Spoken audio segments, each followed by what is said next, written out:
Bismillahirrahmanirrahim. Assalamualaikum warahmatullahi wabarakatuh. Waalaikumsalam warahmatullahi wabarakatuh. Jadi siang ini kita bakalan praktek yang namanya konseling kelompok. Konseling kelompok itu apa maksudnya? Ya, jadi dari masing-masing kalian ini, teman-teman semua ini akan menyampaikan masalah yang dimilikinya masing-masing selama di sini di pesantren ini. Nah, solusinya juga nanti solusinya akan didiskusikan secara kelompok. Jadi masalah yang dapat punya akan dikasih solusi oleh teman-temannya. Yang Zen punya akan dikasih solusi sama teman-temannya. Yang Selfie punya akan dikasih sama teman-temannya. Sebelum itu kita kenalin dulu. Ini namanya siapa? Nama lengkapnya? Namaku Muhammad Tafal Muzamil. Oke. Ahmad Zain Al-Rayyan Putra. Oke. Jawabannya Imananda Al-Fajari. Semuanya di sini berarti kelas 8 ya. Tahun depan kelas 9 nih, semester depan nih. Oke. Langsung saja ke diskusinya. Kita mulai dari Syauki dulu ya. Syauki,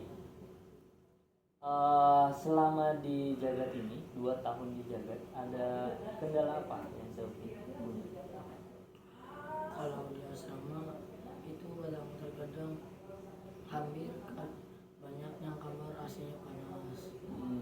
Terus kalau misalkan dikirimin makanannya suka diambil. Sama orang lain. Ya, Oke, kalau Zen, Kalau saya ya ini Gus, kadang sendalku ada yang ngambil sampai jadi kadang-kadang ke masjid, ke tempat makan, ke sana kemari nggak ada sendal, sendalnya dipakai sama orang lain. Oke, kalau Dava, apa Dava? Kalau Dava tuh biasanya kan yang lain udah pada mandi semua, tapi giliran saya mandi airnya udah habis. Ternyata pas dicek macet ngadet. Tuh, jadinya saya suka telat. Oke. Kalau dari Syauki, ternyata selama ini punya kendala yaitu lebih ke sosial ya.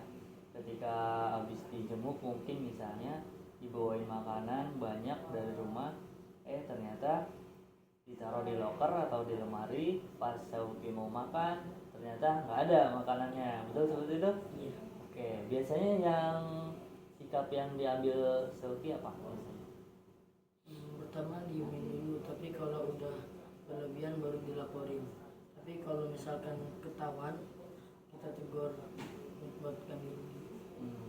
Pernah kejadian kalau tidak usah sebutnya nama ya, pernah nggak yang ngelakuinnya itu justru kakak kelas?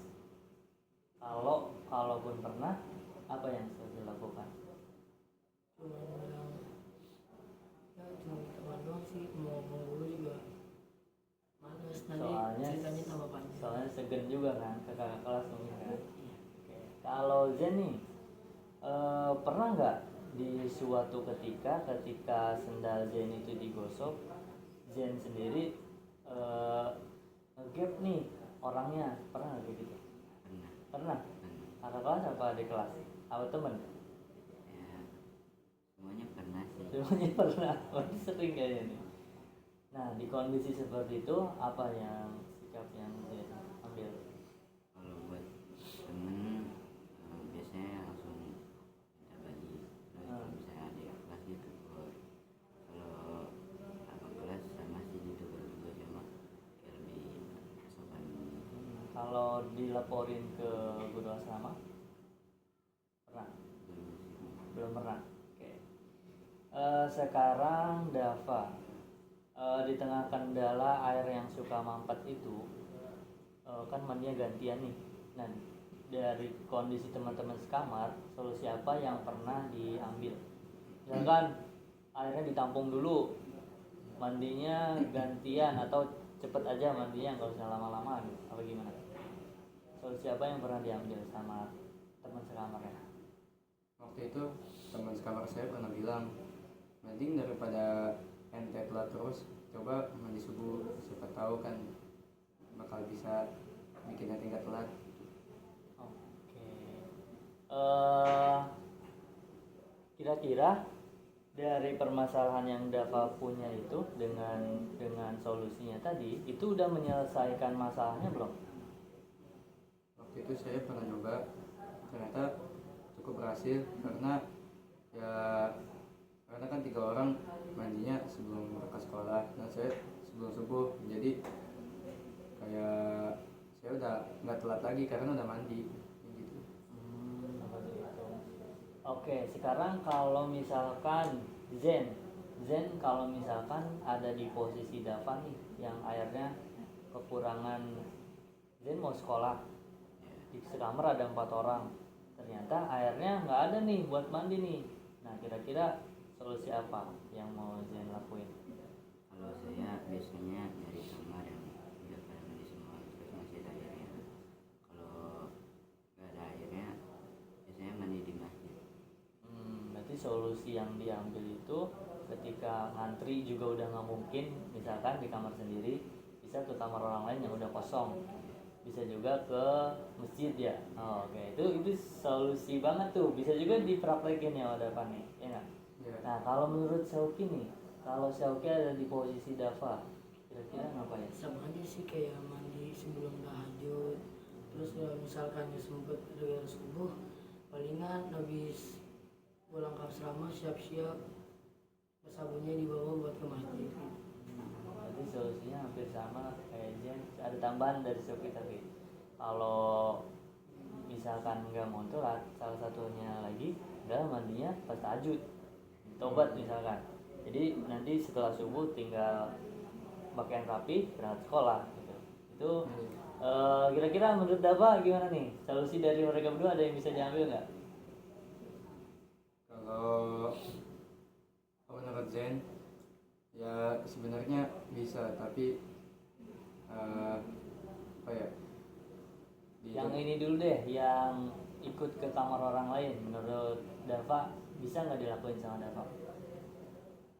Kalau ikut kamar lain tuh, kalau misalkan masuk ke kamar terus numpang mandi, ternyata airnya udah habis duluan kan, kayak percuma gitu kan, ujung-ujungnya ke masjid. Terus juga kalau di masjid pastikan kayak opsi pertama pasti ada yang ketinggalan, opsi kedua pasti kadang mandinya suka agak telatan karena di masjid tuh kayak terbatas gitu. Oke, jadi menurut Dava solusi terbaiknya apa ketika ada di posisi seperti itu? Menurut saya sih solusi terbaik seperti yang katakan Soki, mandi sebelum tahajud. Karena kalau sebelum subuh tuh takutnya nanti habis mandi tiba-tiba udah banyak nih, pasti hitungnya bakal telat. Nah, oleh karena itu lebih baik sebelum tahajud. Oke, bukan cuma telat, bisa jadi nggak mandi juga kan? Iya. Udah nggak mandi telat juga. Nah itu berarti udah dapat ya solusinya. Yang pertama paling utamanya nih yaitu mandinya pas mandi tobat, itu udah mandi ya, mandi duluan. Nah kalaupun ternyata bangunnya telat, ya opsi selanjutnya adalah mandinya ya giliran lah, atau ikut ke kamar selanjutnya yang udah selesai semua, di situ masih ada air, bisa ngikut ke situ. Atau ketika yang itu tidak bisa cari ke tempat lain, misalkan ke masjid atau di toilet sekolah, mandinya di sana. Tuh clear ya, ada apa masalahnya, udah dapat solusi ya. Sekarang yang Zen, apa tadi, gosok sendal. Nah itu menurut Zen sendiri, solusi yang udah Zen lakuin itu udah nyelesain semua masalahnya belum?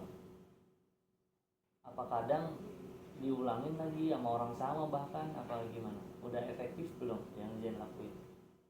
Belum sih, Karena walaupun kadang kita udah ngumpetin sendal kita, nah tapi kadang tetap ketahuan, terus lagi orang yang butuh dipakai. Oke.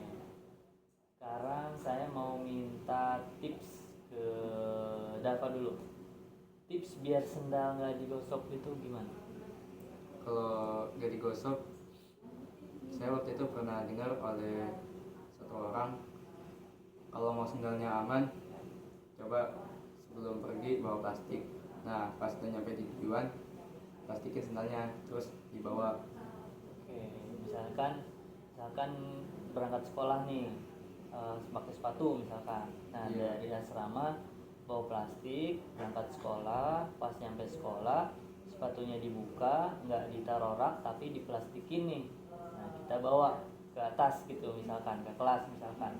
Iya. Seperti itu solusi menarik, itu bagus, justru lebih aman. Misalkan kalian ada di luar ya, ke masjid agung misalkan, Istiqlal misalkan, pernah kan ke Istiqlal kan? Pernah. Nah di situ kan orangnya ribuan tuh waktu mana ke Istiqlal kan. Nah Ya. kalau sendal kita ditaruh masalah aja, itu bisa jadi kemungkinan besar sekali biar sendal kita bakal hilang. Tapi kalau misalnya plastikin kita bawa, itu keamanannya insya Allah terjamin. Itu solusinya lumayan bagus. Kalau dari Sauki nih, supaya nggak digosok gimana?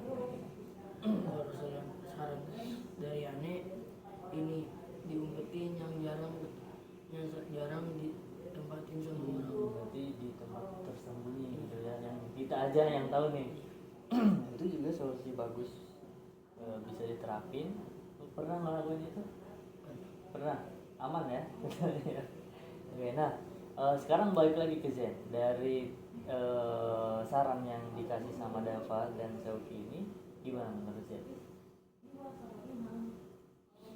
Yang pertama dari Dava itu bawa plastik, pas nyampe ke tujuan sendalnya diplastikin, dibawa supaya aman.